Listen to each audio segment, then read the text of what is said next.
ফেলে দিছি। আমি অনেক পছন্দ করি, আমি বাড়ি নিয়ে গেলাম। ঠিক আছে নিয়ে যাও, কোনো সমস্যা নাই, আমি খাবো না। ভালো হয়েছে আজকে আমি এই গরুর মাংসটা ফ্রিতে পেয়ে গেছি। এখন আমি এই গরুর মাংসটাই পানি থেকে ধুয়ে তারপরে বাড়ি নিয়ে যাব।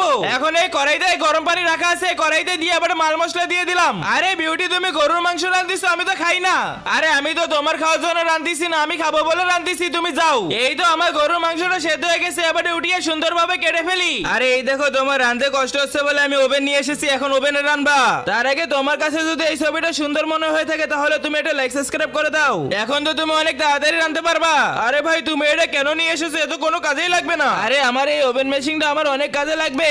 দাঁড়াও আমি এখনই রাঁধতে দেখাচ্ছি। প্রথমে গরুর মাংসতে ভালোভাবে মশলা লাগাই নিব। এবারে কিছুক্ষণের জন্য ওভেন মেশিনের ভিতর দেওয়ার পর অনেক সুন্দরভাবে রান্নাটা হয়ে যাবে। আরে বিউটি তুমি তো অনেক সুন্দর রাঁধছো, এখান থেকে তো অনেক সুন্দর ঘ্রাণ বেরোচ্ছে, আমাদের তাড়াতাড়ি খেতে দাও। আরে ভাই অল্প একটু অপেক্ষা করো, এই তো আমি আনতেছি। আরে বিউটি তুমি তো অনেক সুন্দর রাঁধছো, খেতে তো অনেক দারুণ লাগতেছে।